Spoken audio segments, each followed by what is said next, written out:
All right, Yaakov, I made you the panelist. I just want to tell you, I mean, we tried to make we'll see how many people show up tonight. We sent out emails and messages to people tonight. You know, it's the grand finale, and we'll see what that brings in terms of live participants. But I know that your video, you know, that's also one of the challenges, because a lot of people know that they could watch it afterwards. Right. A lot of people are not, but they're being watched. You're actually getting a tremendous amount of views post-course. It's I don't know great. if people reach out to you, or are you getting like outside of the course? Are people reaching out to you? Not much, a little bit here and there. Hold on a second. I don't mind. What? Sorry, I had my earbuds out. What'd you say? Not much, but I'm happy that it's being well received. Yeah, it is. And actually, I spoke to my brother Morty, who will be on an airplane during the class, but he says he watches every class afterwards, and he's implemented a lot of your ideas, and he's been enjoying it tremendously. And yeah, it's a very nice. You very. I mean, you don't. I know you don't need me to tell you that you prepare very nicely and you give over excellent information, and I'm very proud of this course, even despite the weak attendance that we've been having in terms of live people. So, but the nice thing is that I'd like to do it again in the future, but also this is a reference. A lot of this stuff is very important. If people come to us struggling with these things, you're going to be, you're going to become required reading. You know what I'm saying? Like, this Absolutely. class is going to be up on our website. Yeah, I think it would be great to do it again in the future, and maybe if we do it in person instead of that's the thing we're finding with these Zoom courses. Yeah. Especially when we record the video, a lot of people just tend to like, oh, I don't need to be there live. I could just watch it afterwards. Right. So, but yes, I do want to do it again. That's not a question. I'd love to do it at least annually, if not more frequently. That'd be great. And yeah, we can, we do it live. We can have a lot of interactive. Yeah. Right. Because what we did here is, because of the recording and the nature of the attendance. Right. We ended up doing a lot of presenting. Right. My style is typically to be much more interactive. Right. So but this worked out great too. So, Yeah. Yeah. No. It's wonderful. Hold on. What is this here? Yeah, this is a wonderful class. I'm planning something similar for the Borough Park Community Council. Right, and that again, and you're doing that as Zoom, or you're doing that live? Not sure yet. All right, so if I happen to know Avi Greenstein and his program, you should see if you can pull it off live, because Borough Park is not, Crown Heights is much more tech savvy. Right. Borough Park is much less tech savvy. Number one. We've done some Zoom programming in Borough Park through my job program, and it hasn't been well attended. If you could do it live, that's one. And two is you're going to have to start at a more basic, and with Lubavitchers, there's we'd have to start at a more basic level. Yeah. Right. Absolutely. Yeah. What I suggested to him is perhaps we could do a series where we start off at a more basic level and then offer something.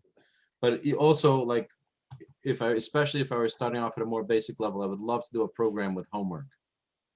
Right. Yeah. Definitely would agree to that. I mean, look, there's two types of people out there. There are, first of all, like in our case, we try to target people already in jobs and people that are motivated, want to brush up. That's what this one is about. But there is, especially in Borough Park, again, because I do some programming there. There's a lot of these Hasidic guys that are very hungry. They want to. They need this to begin with. Yes. Yeah. Yes. It's actually interesting how my work as a designer, as a graphic designer in the past, and involved in marketing, is very related to business writing. And also, at the end of the day, I'm also an employer. I hire people. I hire a team of, I have a team of 25 employees that work for me, and their communication, and I'm constantly hiring new people and interviewing new people. So a lot of this stuff is it's what I do all day. Right. It's interesting because we don't tend to think of schools as businesses, but they obviously have a lot of similar areas. There's, you know, a Right. huge HR overlap and things like that. Right. Right. Sure. No question about it. It's not a for-profit venture, but it's a venture. Right. No And also the negotiation of salaries and right. interacting with people about communication, all of that. Right. And then there's other things like I've been doing a lot of workshops, educational workshops recently. Yeah. And part of that's also proposals. Like I had to write a proposal today to prospective Funder. yeah, you know, a group who's been putting together a workshop on education, and Right. getting myself in the door required some of the skills that we're talking about here. Right. Comprende. Anyway, I would just say, I'm going to say 8:06 already. Maybe wait 1 or 2 more minutes and then just go. Okay. Picture the virtual crowd that's watching. Yeah. That's watching you. It's an And adjustment. whoever here, we have Yankee here. Yes. By the way, you know that you could unmute him. You know, you could actually have a conversation with him. But Yeah. but if I'm saying give the class, like, I mean, you know, with full bias. Mhm. I'm gonna mute myself. I just have to run to do a family matter, but I'll be tuned in partially Sure. for part of this. And Shukaya. Likewise. And then you'll be touched after the course is over. I don't know if you have or not with Fruma, you know, in terms of sending the invoice. Yeah. So, you know, okay. All right, so I'm gonna go on mute. Thank you. Sounds good. Okay, thank you, Dr.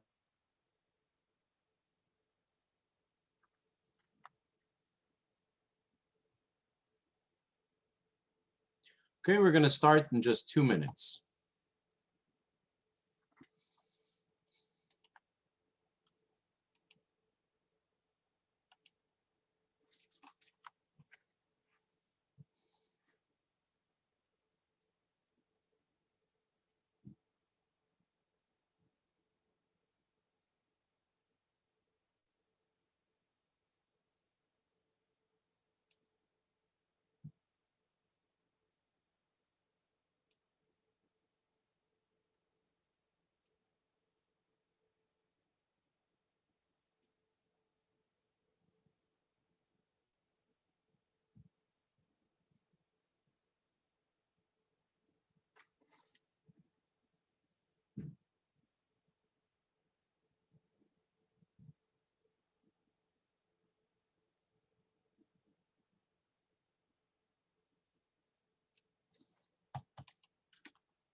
Okay, we'll start in just 1 minute.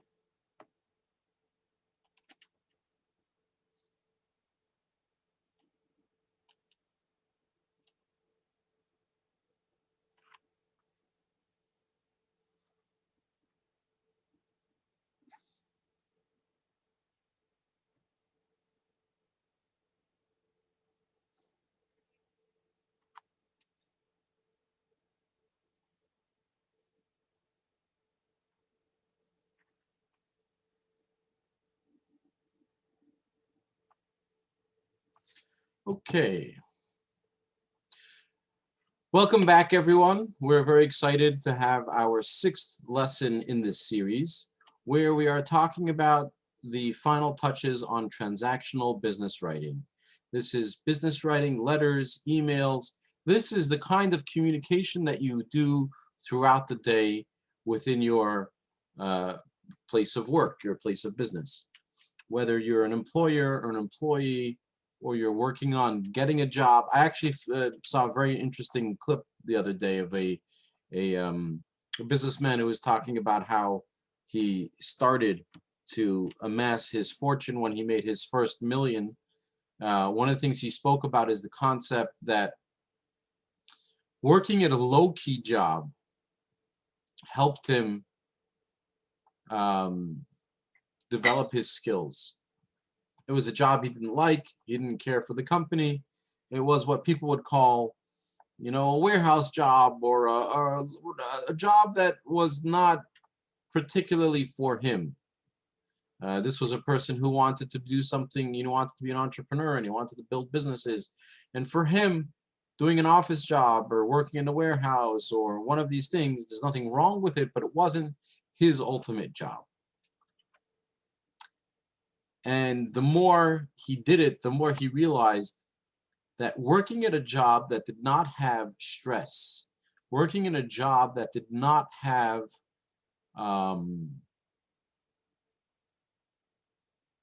take up all of his emotions and mind and day, allowed him to do other things on the side. He was able to network, and he was able to build up skills, get better at writing, etc. And all of those things that he did along the way really helped him get better at his future jobs. So it was, you know, there's an excellent book on this topic called The Fred Factor, about a mailman who turns his boring job of being a mailman into something very interesting. And we can all do that. No one should walk around and say, well, this is not the ultimate job that I want to have, so at this point, I'm not going to put effort in. They should say it the other way around. They should say, every job I do, I'm going to do to my maximum. I'm going to do it to my top potential. And getting better at writing is one of those things. As an employer, I have people who work for me. It's huge. I see the difference between the people who put an effort to figure things out and to be proactive and to work and to make a useful, use of their time, versus people who don't. So always keep that in mind. Seth Godin, who's a famous marketer, speaks about this concept also. He says, he has a book that's called What to Do When It's Your Turn and It's Always Your Turn. And in the book, he talks about the idea of two people on an escalator. He calls it the broken escalator syndrome. Two people on an escalator. One, they're both on their way to an important business meeting. As they're riding up the escalator lurches to a halt. And they're stuck on the escalator. So one person walks around screaming, he puts his hands up in the air and he says, I'm stuck. The escalator is broken. How will I get to my meeting? And of course, the other person just continues walking up the steps and gets to his meeting. So it's always easy for us to find ways and reasons to say, look, it's not my fault. The escalator is broken. It's the company's thing, you know. Good writing is one of those things that we have to learn to do well. Okay, let's talk tonight about 4 types of writing. Instructional business writing, informational business writing, transactional business writing, and persuasive business writing. We'll go through each one, we'll talk about them in detail, and we'll explore how to do them. And just, of course, a little review of all the things we've done since the beginning of this course in the last 6 lessons. We spoke about writing, the fundamentals of writing. We had 3 lessons on the fundamentals of writing. We kept on reiterating this concept that writing is all about clarity. I'm going to also reference it tonight in tonight's lesson. We spoke about the difference between the conscious and unconscious part of writing. The unconscious part is the brainstorming, and then later the actual writing is also an unconscious part. It's a part of your writing that you just want to let your brain flow. And then there's the conscious part where we're doing the editing and we're cutting things out. We spoke about persuasive business writing, where we spoke about how to write a proposal or an interesting listing. In that section, we spoke about what are the things that really attract people's attention. How do we narrow down what we're saying to be super clear, interesting, and grab people's attention? We spoke about resumes, how to write a resume, how to focus on the difference between functional resumes for people who don't have that much work experience, should focus on their skills, and people who have lots of experience, work experience, should focus on the work that they've done. We call that synchronized resumes, and we should write resumes with things that pop, keeping in mind, thinking about the prospective employer that we might be working with. And then last but not least, we have tonight the transactional business, day-to-day communication within our businesses. And this is an interesting chart. I think this is a great chart because it helps you recognize what kind of writing you might need for different things that you're doing. The key about writing is like, good writing is like dressing properly. When you come and you present yourself and you look like a schlump, you know, you have your shirt is halfway tucked in and halfway tucked out, you know. You have your, you know, your tzitzis sticking out of your zipper hole or something. It says something about the, you know, the person, you know, it says something about that person. Or at least even if it doesn't say something about that person, people read into it and they'll say, oh, you know, this person we don't take seriously. And then you have people who dress nicely and they present themselves and they're tucked in and they're, I'm not saying that we always have to dress like that, but at the right moment, dressing appropriately has the right effect. You can have the other way too. You can have someone who's overdressed. You can have someone who shows up for a soccer game, you know, dressed up in a suit, or someone who comes to a warehouse dressed up in a suit. That's not helpful either. So being aware of the kind of writing you want to write is going to be important as well. Formal versus casual, very thought out or spontaneous. So we have over here at the bottom, casual. The closer it is to the bottom of this list, it's going to be more casual. Spontaneous means you didn't spend the whole process that we spoke about, brainstorming. It's not a lot of brainstorming went into this, versus deliberate and formal, which we're going to talk about also tonight. When you spend a lot of time brainstorming and thinking and drafting and redrafting until you get something that's a really, really clear message. And formal is you're going to write it in, you're going to be careful about the kinds of words you use. You have over here all the way down to the bottom, face-to-face conversations. It's just going to be conversational. It's not going to be necessarily thought out. WhatsApp messages, instant messages, that kind of thing, text messages can be more casual. You can use random words, like you could use the word, a shortened version of because. You might write cuz or something like that. Or you might like use the number 2, whatever it is. That's okay in you know, WhatsApp messages to someone that you know really well. But when you're going to get up towards reports and proposals and presentations and writing to your boss, or instructions to customers or business letters, these things are going to be very well thought out.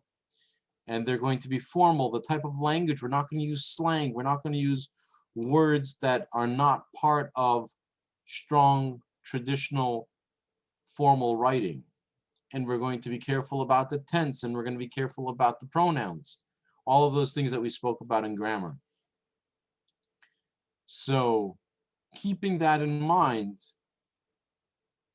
you want to think about it like the way you get dressed in the morning or before you get dressed when you go to an event. The same way you're going to adjust how you get dressed is the same way you're going to adjust what kind of message you're going to send to who. Let's talk a little bit about instructional business writing. Instructional business writing is going to be if you're writing user manuals or specifications, handbooks, depending on what kind of work you do, this could be very useful information. The goal with instructional writing is to be as clear as possible. It's not going to be about any kind of fancy language. It's just going to, like, think about it. When you pick up a user manual, what do you want to see inside it? You want to see a clear table of contents. You want to see so that you could jump to the place that's most important. You want dangerous or important information in bold letters, stuck out in some kind of gray box or something. You want bullets. You want short, clear, concise information. That's the kind of writing we're writing with instructional. This is how you do it. You want to think through the steps. It happens to be an amazing exercise. If you have an employee that's going to be working for you, you're the manager, you hire someone, you're going to want to set it up in a way where you're able to write down the steps that they need to take. Write it down in a documented way. I would recommend doing this as an activity just to think about how clearly you can write something. The more you can write up instructions, and what's great about something like instructions is to sit down to think about, here, I've written these instructions. Let me give it to someone who does not know anything about these instructions and see how they react to it, see how they respond. Did they do it? Can they do all the steps? My brother-in-law works for a company that sells products. They manufacture kitchen products. One of the things that they speak about, he's involved in making the manuals for the kitchen products. They spend a lot of time thinking about how can this be clear? How can this be specific? Are there things that people need to know? Are there things that are very obvious? Those are the types of things you want to think about. And the other thing about instructional writing is it's written in a more passive tone. It doesn't necessarily have to be active voice. It's neutral. Memos are messages that you would like to send out to your company, explaining your position about something that happens in your company. And again, a lot of big companies have memos, and they use it to share information with employees about their thoughts on a particular subject.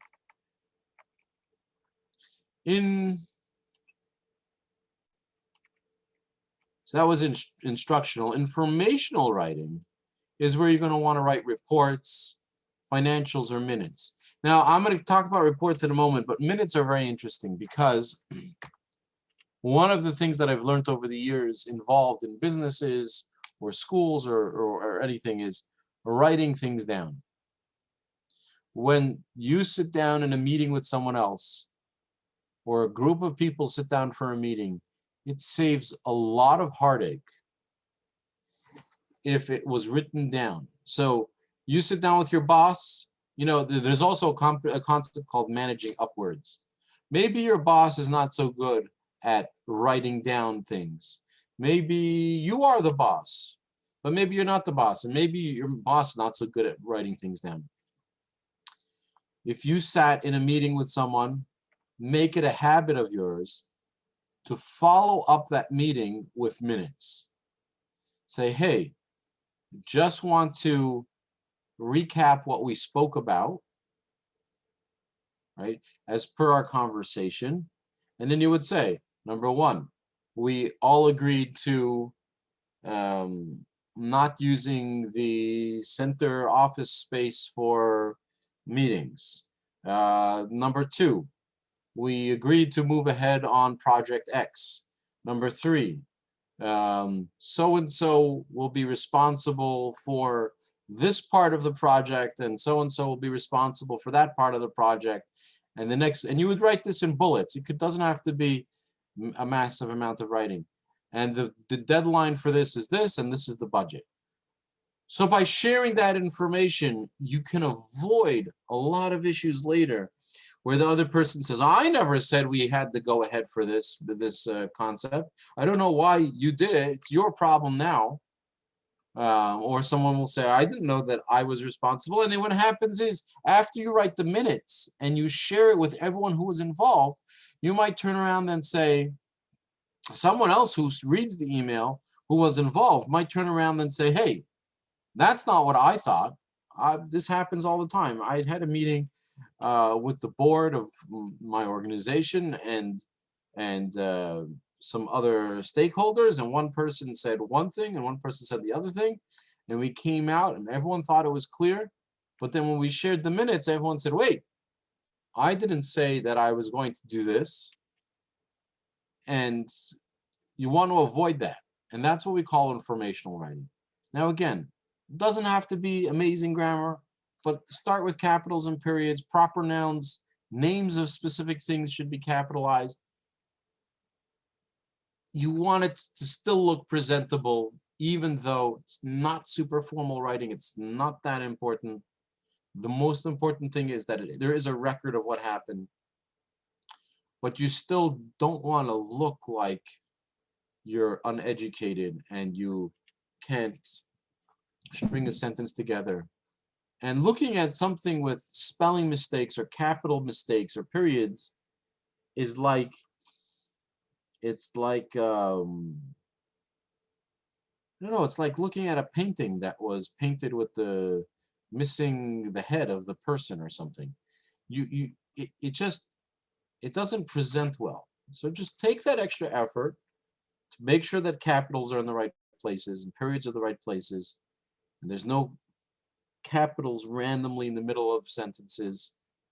It's funny, I actually, when I was growing up, I went to do some work for my aunt. I had some time off, and my aunt was a very successful real estate broker in Montreal. She was very successful. She sold millions and millions of dollars of real estate and lived in beautiful houses with beautiful cars. And I came to, hang out in her office, and she gave me work to do. And she asked me to write something for one of the, I don't remember what it was. And she looked at it and she said, you need to work on that, because what's going to happen, you're going to grow up and you're going to sit down in a meeting and write a check or send someone a message, and it's going to look like that. People judge you based on what you're writing. And the other part is, you shouldn't feel pigeonholed. You shouldn't feel held back to not write something because you don't have the skills, or not use your handwriting because you don't have the skills. So write something that's presentable. Practice. It's one of the things that will make you really good, is intentional practice, spending time every day doing some writing, taking a piece of writing, editing it, looking for clarity, trying to figure out exactly what are we talking about. The more you do that, the better you'll get at A, recognizing it, and B, being able to do it. If you ever have to write a report, I'll tell you, as an employer and formerly an employee, reports go a long way. I was once applying for a job, and because I wrote a successful report, I got the job. You can do that too. When you present, anytime when I was an employee, anytime I presented a report to someone, a well-written report, even if they weren't reading every single word, they were very impressed. And this is what you want. You want it to be systematic and organized, and it's going to help you. You want it to have a title page, a quick summary at the, on the first page of what you're talking about, so that a busy employer can run through it very quickly and read a paragraph or two to figure out what you're talking about. A table of contents page, a place where they can zip through and see what, jump ahead to whatever they want. An introduction, talk about the reason for the report, why this concept is important, whatever it is you're writing about. Terms of reference, you'll write if there's any kinds of words or jargon that you're using that people are unfamiliar with. You're going to want to write something like that. Then procedures. Procedures are what your steps are that you take to come across this information. And then your findings. What information did you find? You know, depending on what the report is. Let's say you're trying to come, you know, here's a great example. You want to write a report about, you know, in a store, in a retail environment, a good businessman should calculate the dollar value of every square inch or square foot of real estate in his store. You know, I think about a situation that I read of a businessman, a business advisor walked into a store. This person had a wine shop. So he sold lots of different kinds of wine, and he was very proud of all the wine that he sold. Hundreds and hundreds of different SKUs of wine. And the businessman walked in the back of the store there was a little bar. You can taste wine, maybe get a quick sandwich or something. And when the advisor looked at the dollars and analyzed the dollars, what he realized was they make more money from the bar. There's more profit in the bar than there is in the wine. And now the wine has certain bottles that are very profitable, but certainly not the hundreds of SKUs that this person had in their store. So his suggestion was, turn the store around, make 80% of the store bar and 20% of the store selling wine, a wine store. And what he did was he put wine along the walls, reduced the SKUs to the things that they were selling in the bar so that someone could taste something in the bar and then say, oh, I like this bottle. So instead of hundreds of SKUs, they might have 20 or 30 SKUs or something like that. And it wasn't so important to be the location that has every single wine. That didn't turn out to be the most important thing from a business perspective. It turns out to be more important to focus on how much profit do I make from every square foot inside the store. So imagine you were writing a report about something like that, you know, and you came to your employer and you were able to say, in this warehouse, this product makes us money, this product doesn't make us money, but takes up the same amount of real estate as the other. We should not be investing in this product. So you might, you know, that's what you call your procedure and your findings. You want to walk around and say, how did I calculate this information? And what were my findings? Which products sell, which products don't, which products are using up too much shelf space? And then your conclusion. My conclusion is that this product should be in the store, this product shouldn't be, etc. If you want to ever do something like that, it's just a fun exercise. Just walk up and down Kingston, look at the stores there.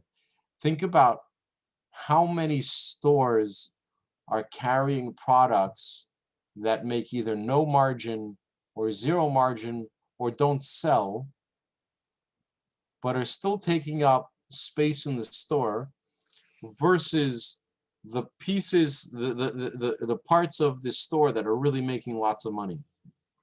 And just a fun activity. All of this is about clarity and thinking. Conclusions, recommendations, reference and bibliography is if there's any sources that you use, you can keep a page in there referencing those sources.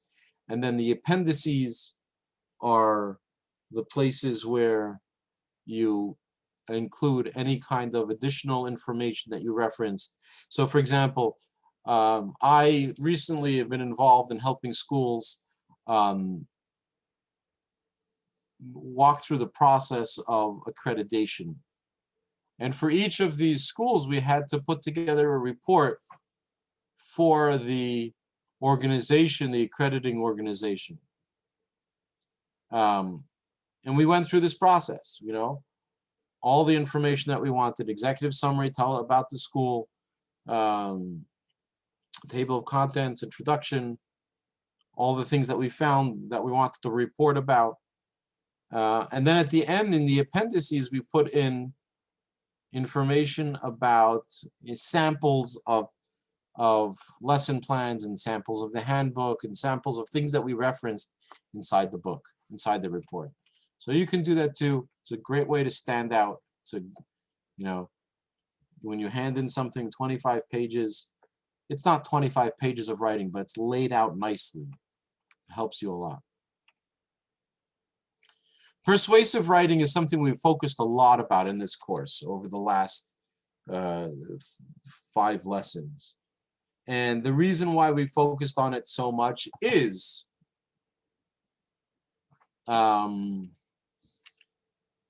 it is a big chunk of business writing, and it is an important part of business writing. Being able to convince someone of something, convince them to hire you, convince them to respond to you, convince them to buy your product, to accept your apology.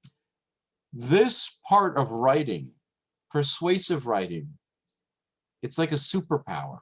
It allows you to be able to do something and get other people to do things.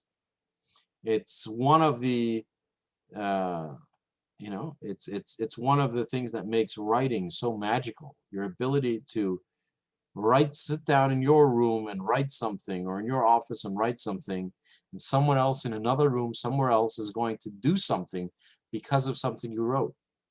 Whether it's hire you, or hire someone else, or raise your salary, or start a concept, add a product, take away a product, all of that is going to be a listing. All of that is part of persuasive writing. And then we get to transactional writing. Transactional writing is your day-to-day interactions with other people, emails to colleagues, notification letters. You might send an email to a customer, a follow-up email to someone you hired, just the regular everyday writing.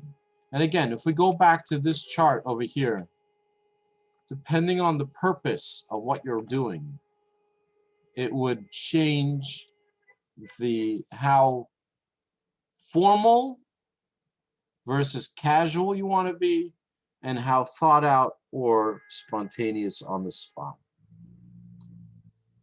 Again, formal writing is not going to have any kind of slang. It's going to have full sentences, proper grammar, etc. Casual writing should still have capitals and periods. It should still be decent, but it can use a much more relaxed tone. Okay, let's talk a little bit about, in informational writing, how do we share news, uncomfortable news, with someone? So there's a great book called Radical Candor by a person who worked at Google and Apple. And she talks about this concept of radical candor. And that is, we're often uncomfortable to tell people things that are uncomfortable. You know, you need to tell someone they're fired. You need to tell someone they're not doing a good job. You need to tell someone that they did not do, made a mistake, or that the boss is unhappy, or the customer is unhappy, or you tell a customer that they're not going to get what they wanted, etc. There are 2 typical mindsets of how people respond to this, and one is more common than the other. The most common one is to be silent. It's just to avoid telling the other person uncomfortable news.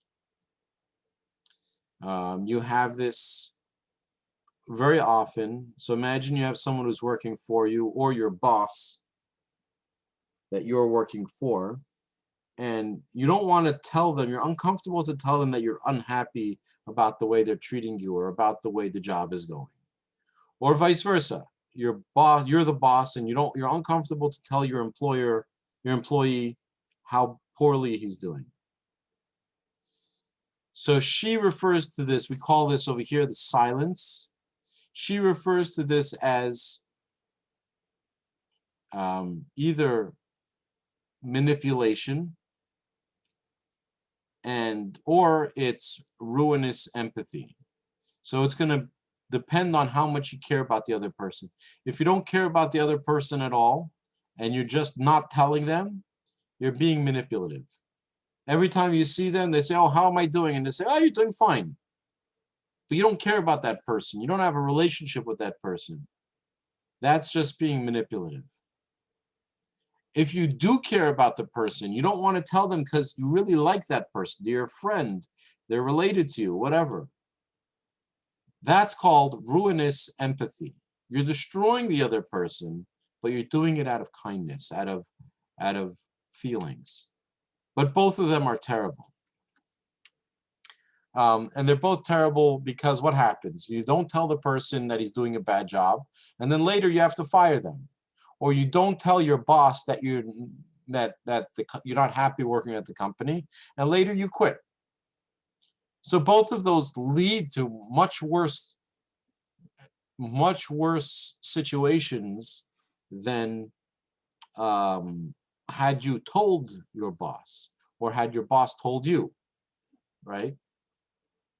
And then she refers to the opposite. Instead of being silent, what if you challenged the information directly, the person directly? So the more direct you are about what's bothering you, can be one of two things, either obnoxious aggression or radical candor. So if you don't like the person and you have a nasty relationship and you tell them, hey, you're doing a terrible job, you're just being obnoxious, right? It's still better to be obnoxious than to be manipulative, which is interesting. But the best thing to do is have a good relationship with the person, show that you care, but don't be scared to tell them what's on your mind. And it's called being candid. And it happens. I had someone at one point who worked for me, and I had to sit down with them and tell them that they were not doing a good job. I sat with them and I told them, hey, I just want you to know this is not personal. You and I have been friends for a long time. But I do need to tell you this because it's important. And then you could say it. And they might not like it, but it's important. And so here is something that helps me when I have to deliver uncomfortable news. I like to spend time planning what I'm going to say. If you have a hard time, if you're not sure, if it's a very sensitive situation, you need to share bad news, you might take a few minutes, close the door, put on some headphones, whatever helps you focus, and sit down and plan. What am I going to say and how am I going to say it? I saw one place that referred to it as when you share the bad news, you want to start off with a buffer. And a buffer would be, like I said before, say something nice, say something that throws them off of the negativity train, right? When you walk over to someone, they say, how's your wife? I've always appreciated how hard you work. Something nice, something that people don't have to feel super negative about it. And it throws things off. I can't tell you how many times I've been in both situations, places where either I've dealt with the situation and didn't use a buffer before, or I have used a buffer before, and the difference is just night and day. You walk in and you say, you're a really great person. This is, say something, whatever it is that really, say something honest and sincere, but then say what you need to say. Don't beat around the bush. Say it clearly, say it cleanly, say it quickly, and say it. And if there needs to be an explanation, give a short, quick explanation. and then end the conversation. Have a strategy to end the conversation. It's so much more effective to have a plan before you walk into the conversation. I literally sit down before I need to make a hard phone call or have to write a hard email or have a hard conversation with someone. I'll literally sit down quietly in my office and spend time planning, and I'll do it on paper. I'll write it down. I mean, if I'm sending an email, then for sure. But even if I'm having a phone call or a physical conversation, I'll sit down and do it on paper. And then once you've come up with your plan on paper, you want to revise it. Is my explanation clear?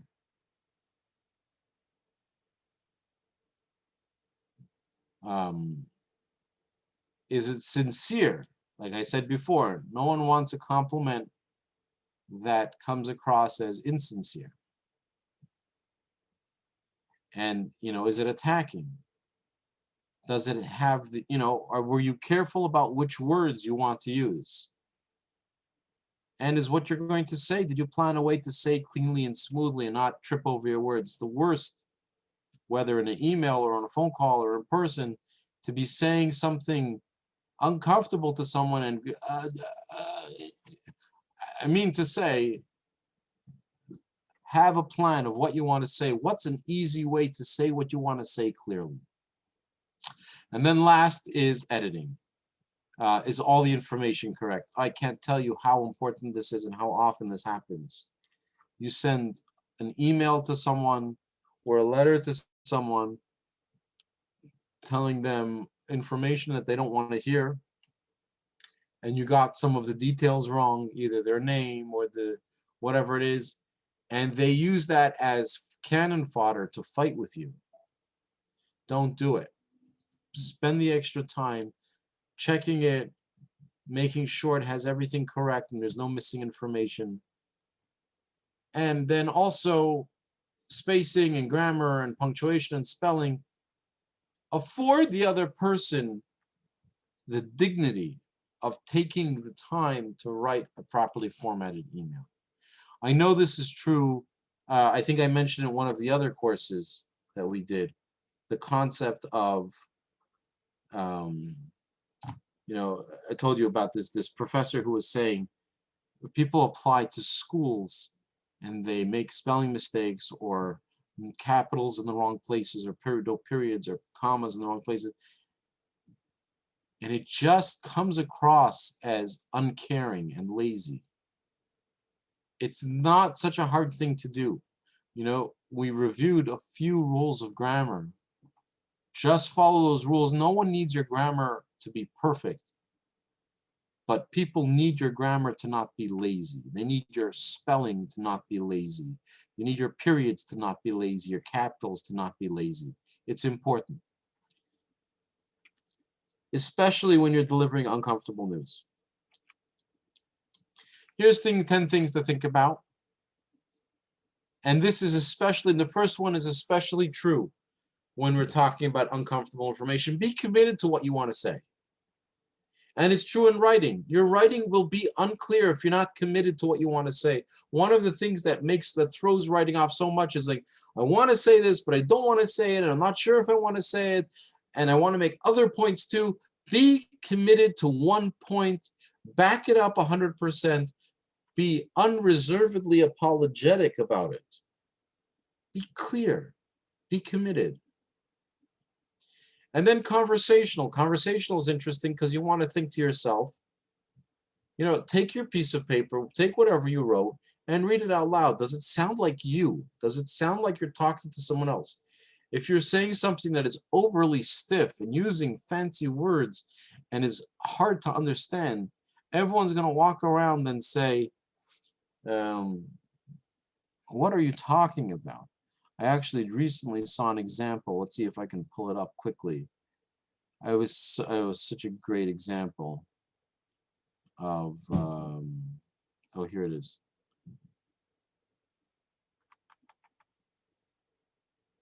A second.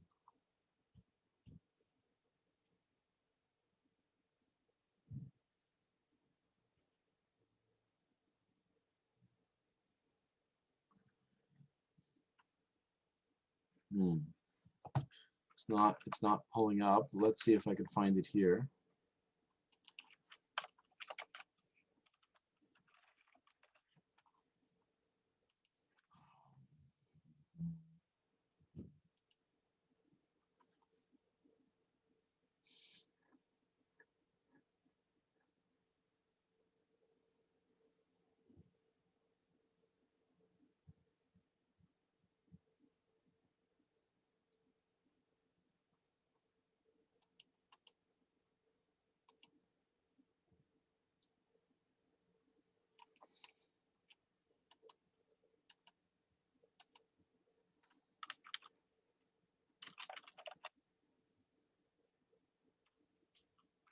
Oh, here.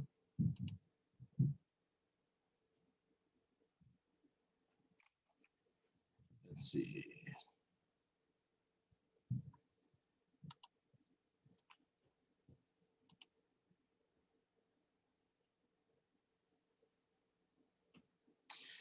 If you work for an institution, whatever your job, whatever your level, be yourself when you write. You'll stand out as a real person among robots. So that's one thing to think about. Here we go. This guy wrote.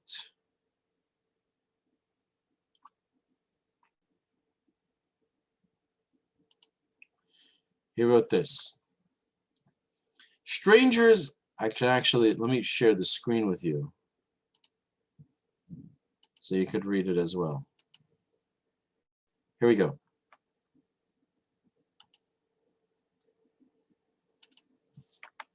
Strangers and friends repeatedly ask in the dreadful times of nuclear proliferation, political crisis, moral erosion, and social dissatisfaction, just what kind of frivolous or malicious deviant would stockpile hazardous weapons of potentially terrible harm.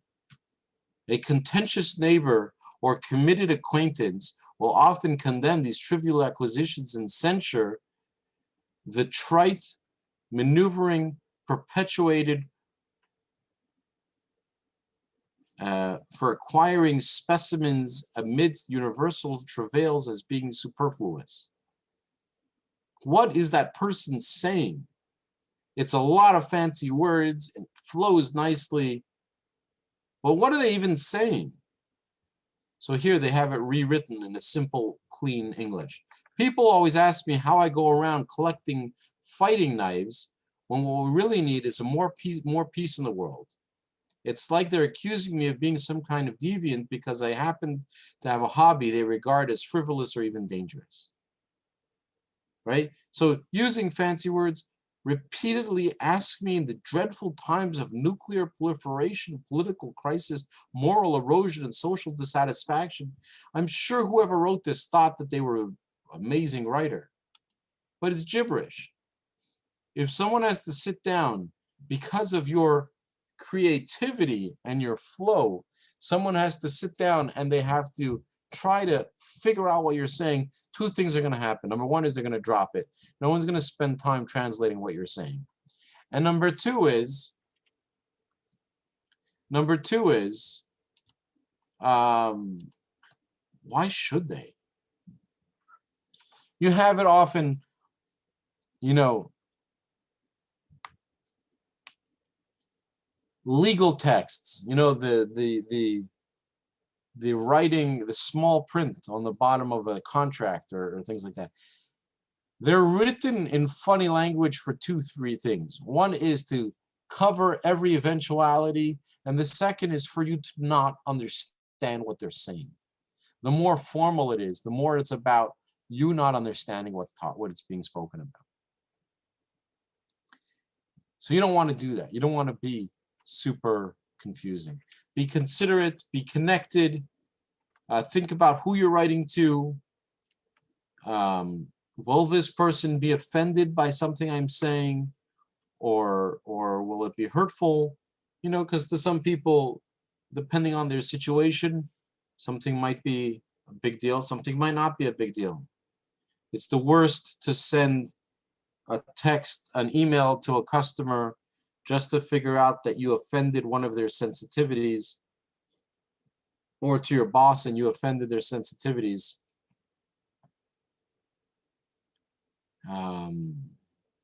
Be consistent, be clear. We spoke a lot about being clear, be concrete, be concise, be complete, and be correct. Having your information as accurate, super important. I recently came across a book called, what's the name of the book? What's the name of the book? Excellent book. It's called, 1 second, it'll come, Game Storming. So Game Storming is a great book. And in that book, they have a whole bunch of ways of thinking about making things clear. So one is a Venn diagram. Venn diagrams are not new. They're very old concept, but amazing. If you're ever trying to sit down and you want to write something that's important and sensitive, one way to figure out the pros and the cons, what are similar and the differences between something, is a Venn diagram. On one side, you'll write all the things from one subject. The other one's going to be all the pieces of the other. And then you'll see what in the middle are the things that are the same.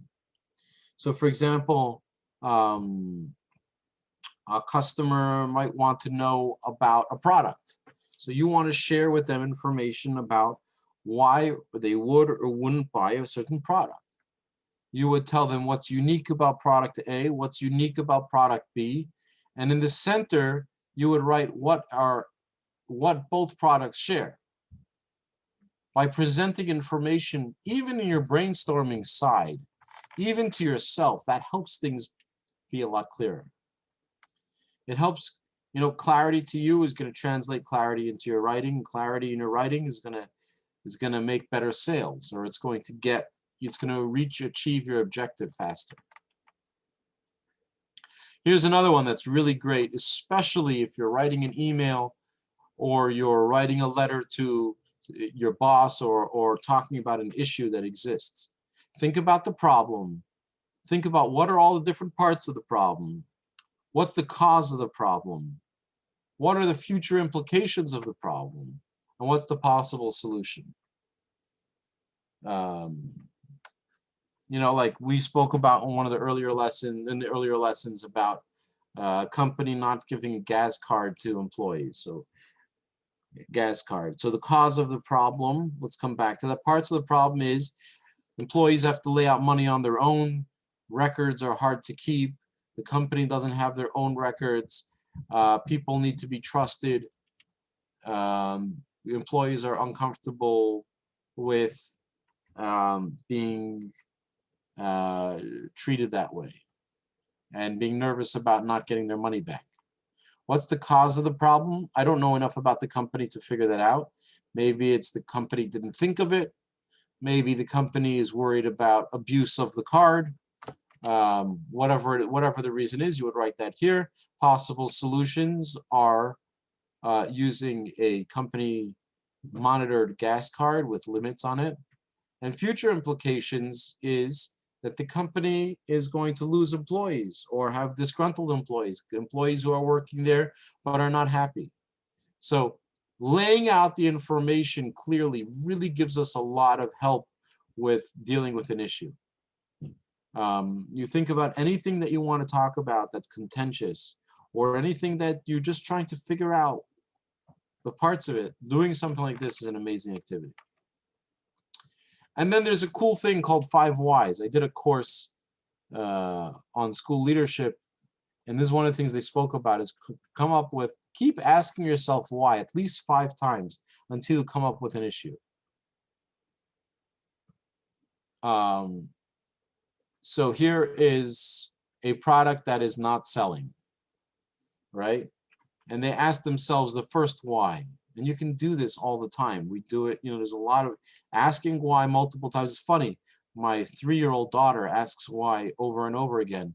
And she gets the really amazing answers, because you'll just see anything you keep on asking why to, you'll drill down to until you have a lot of clarity. Why? Why are the products not selling? Because they're not good products. They're shoddy products. Why are they shoddy products? They have a bad design. 3, why do they have a bad design? Because they were designed by too many people, or it has too many pieces on it. Why does it have too many pieces, or why was it designed by too many people? Because the company's culture does not focus on one person working on it. Why? Number 5. Well, why does the company's culture a problem? Because there's a lack of cohesion. People aren't working together. Right? Here's another example. Our business has no customers. Why? Because we have bad products. Why? Because we don't have marketing. Although I wouldn't say that if you have bad products, or I guess not the products that aren't selling, and you would say, why I have no marketing? Why do we have no marketing? Because we have no budget for it. And why do we have no budget for it? Because no one in the company felt it was important. They pay the employees, they manufacture the products, they pay the rent, but they don't pay for marketing. So therefore we have no, what do you call it? Asking the question why it's a form of soul searching that leads to clarity, and good writing is going to be clear. Here's another one. Elevator pitch. If you ever have to write something and you're trying to get people in the door, you want them to be part of your company, you want them to buy your product, you want them to hire you. Here's a great layout for an elevator pitch. You say, my product is for a certain kind of customer, identify who that is, who has this need, this name, and you say the name of the product is for this category that has this benefit. Unlike the competition, the product is very different. So here, I'll say this in English. You want to buy a Kindle. The Kindle is for people who like to read or want to read more often.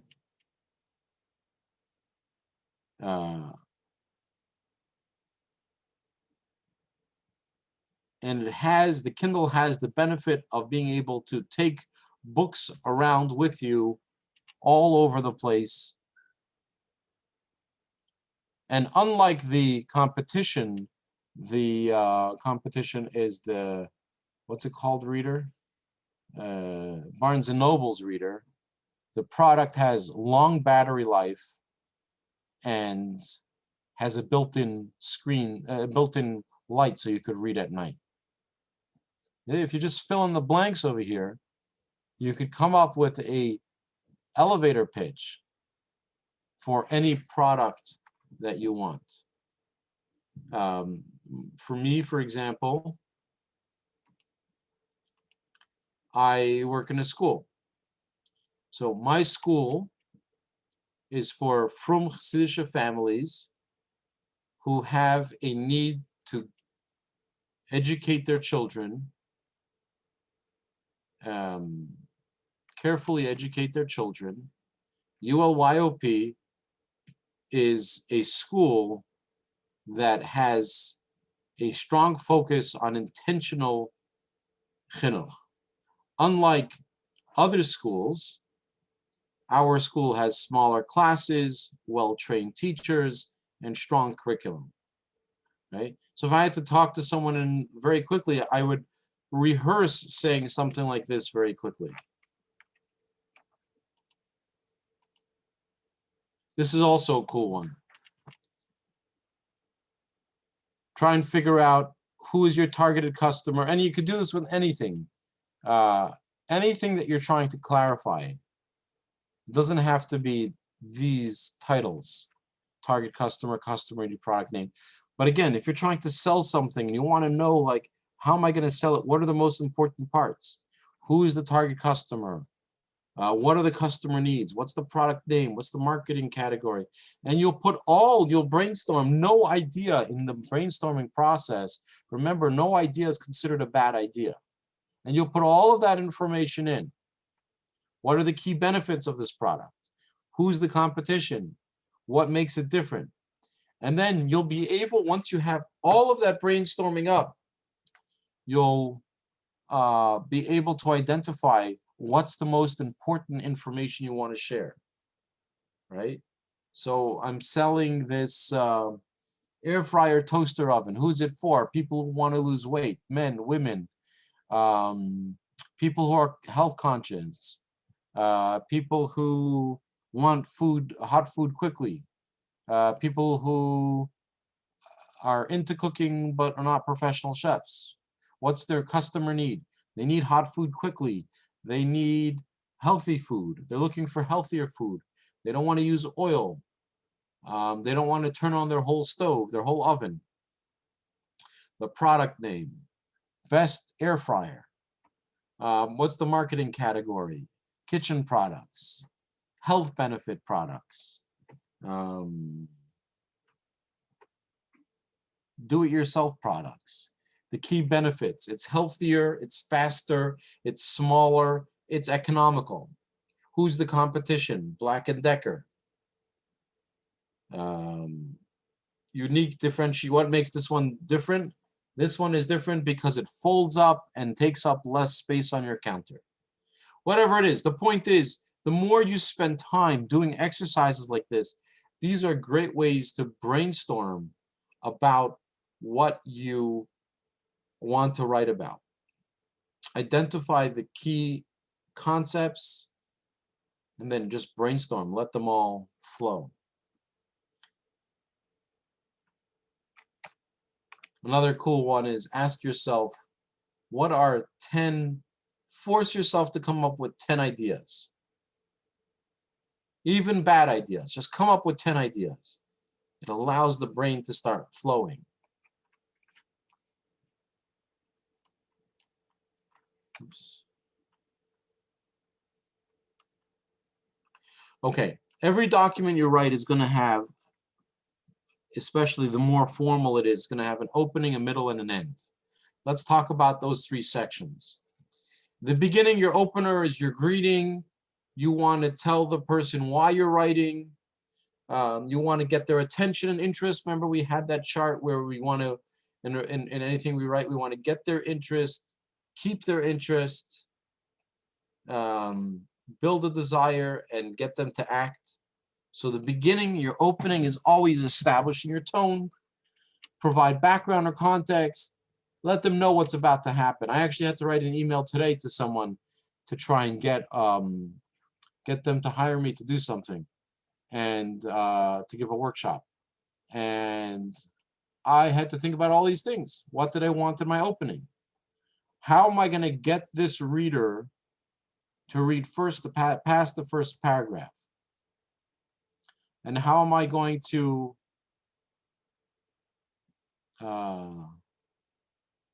get them to read further and actually hire me for the event? And then you're going to have the middle of your writing. The middle of your writing is going to have, it's going to refer back to the beginning. It's going to flow. It's going to have all that detail information in the middle. It's going to develop your main point. And you want to keep it short, maybe use some bullets. This is really cool, using topic sentences. Like you can, when you're writing an email, you can write, can put a header for a paragraph to let them know what it's about. So I wanted someone to hire me today for a convention, an education convention that they were having. I began to introduce myself. Hello, this is my name. This is who I am. I actually didn't write my name because my name is on the bottom of the email. So I just said, I understand you're having this conference in 2 months' time. Let's see, let me actually open it so I can read it to you.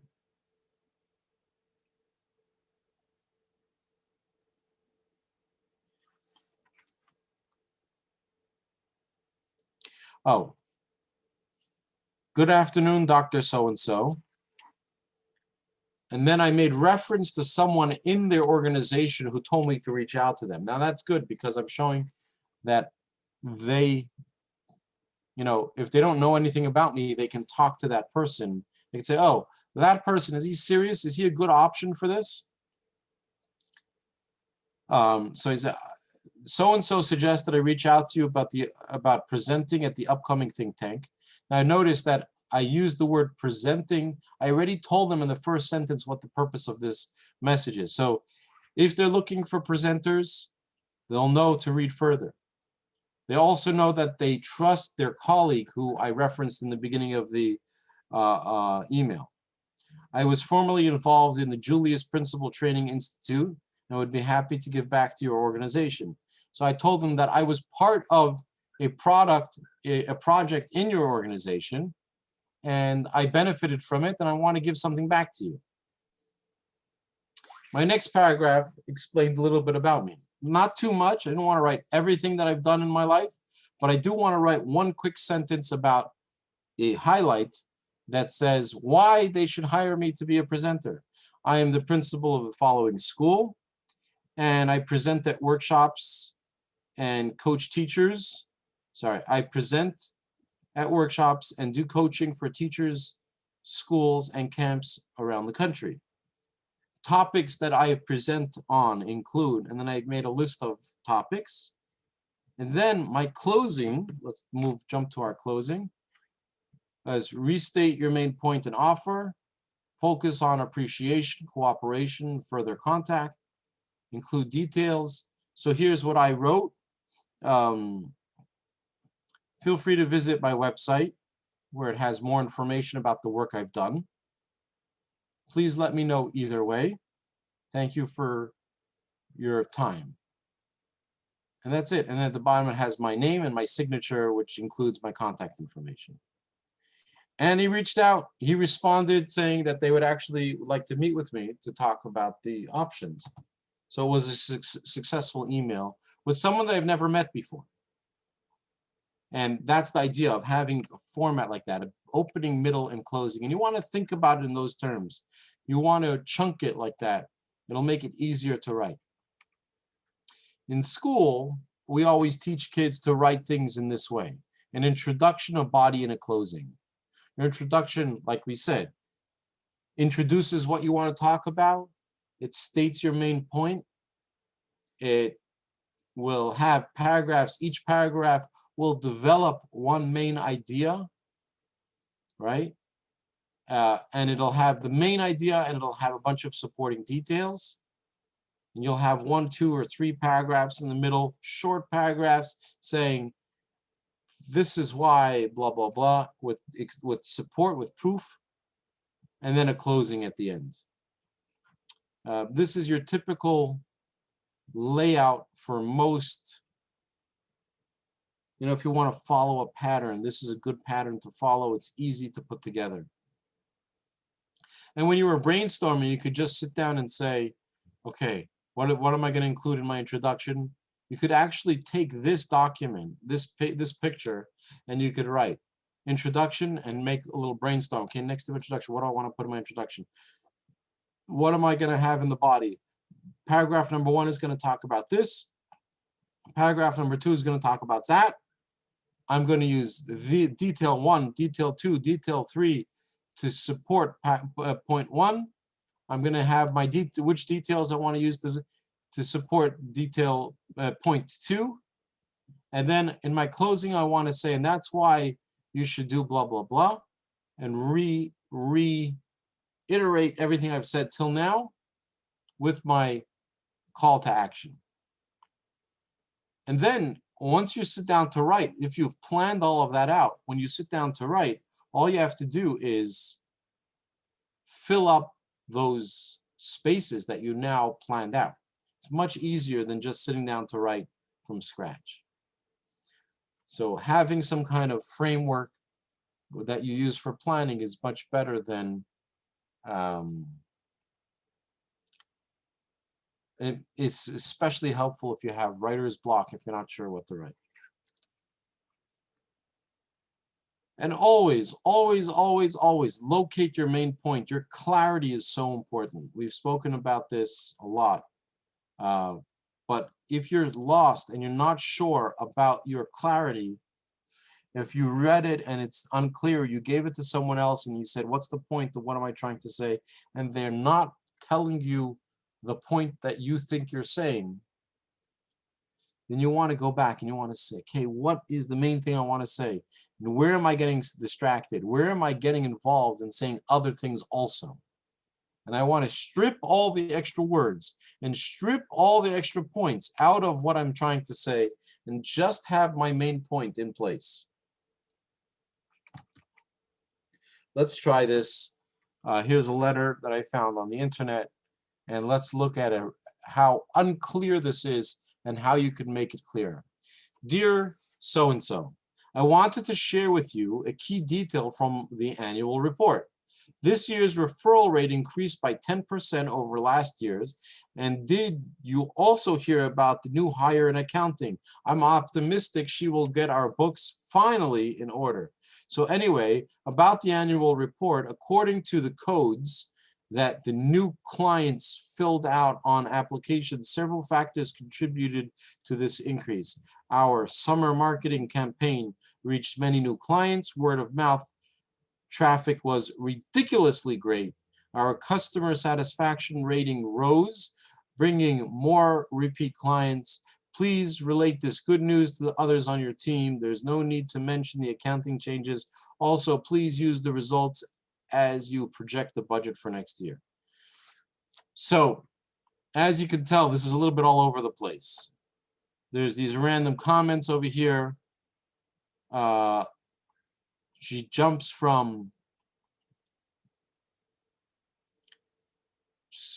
straight into the annual report and then talks about the 10% increase rate from last year. Okay. And then she says, and did you also hear about the news in hiring accountant? This is very informal. This gives the look like it's very like, who is she writing this to? Is this, she's writing this to her boss? Is she writing this to a friend? Is she writing this to her sister? It's a little bit not formal enough for this kind of email. And it's also a little bit all over the place. And, you know, this thing over here is also unprofessional.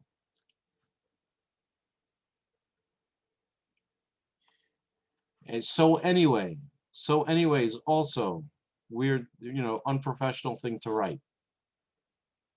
And jumping into the next topic, codes new clients filled out. She came up with 3 points over here. Overall, it's very disorganized. So let's look at a revised version of this same letter.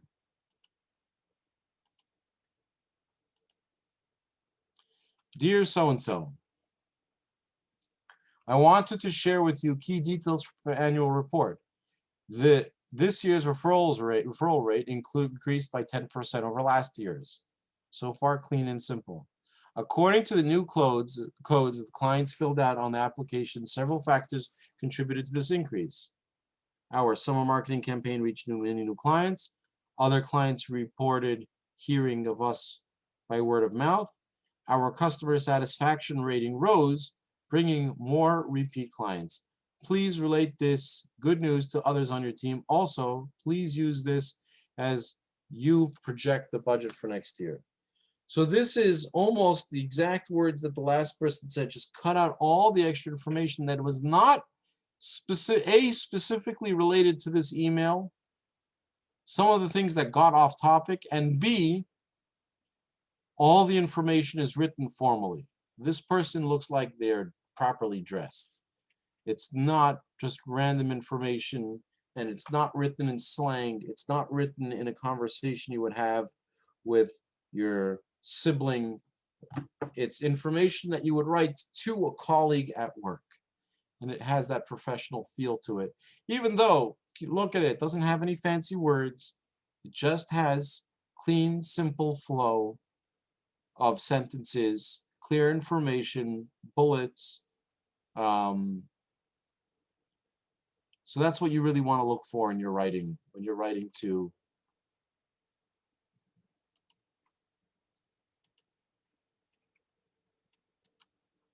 within your work. Here's a cool checklist. Some of the questions, I'm not going to read all of them, but things to think about. Who's your audience when you're planning? Did I organize my thoughts well? What are the key points? Do I have an opening, middle, and closing? Does my opening grab people's attention? Is there the right tone of my writing? Does there enough clarity and focus? Am I going to drag people in to continue reading all the way till the end? Are there words in there that are written the wrong kinds of language, wrong kinds of words, too fancy, too company specific, though they're not going to know what I'm talking about? Does it say the same thing over and over again? So you want to think about all these kinds of things. And then lastly, the last one is design. Does it have the right layout? Is it clean? Are all the fonts the same? Is all the font sizes the same? Does it look professional? And if it does, you're good to go. And if it doesn't, make it look good. Make, don't play around too much. Make it clean, organized, easy to read, one font, one size, no, one color. It's not a coloring book. Okay. If anyone has any questions or comments, please feel free to share them. Otherwise, thank you very much for being part of these last 6 courses. Congratulations on sticking through it. I hope this was helpful information. I hope you continue to succeed in your place of work, and I hope that all of this is going to help you get better. And even if some ideas maybe you were just introduced to but didn't have a chance to master them, please, look out for them in your everyday writing. Yankee, you're very welcome. It's my pleasure. Thank you, Levi, you're very welcome. And thank you for both of you for your participation. Typically, when I give classes, I don't like to give it very frontal like I've been doing in this lesson, these lessons where I'm just talking. Really, I've designed them to be interactive. So if these were live in person, it would be much more interactive. But both of you were very involved and helped bring it to life more. So thank you for your participation, and good luck to both of you. Hatzlacha, you should do well. Thank you very much, everyone. Have a great night.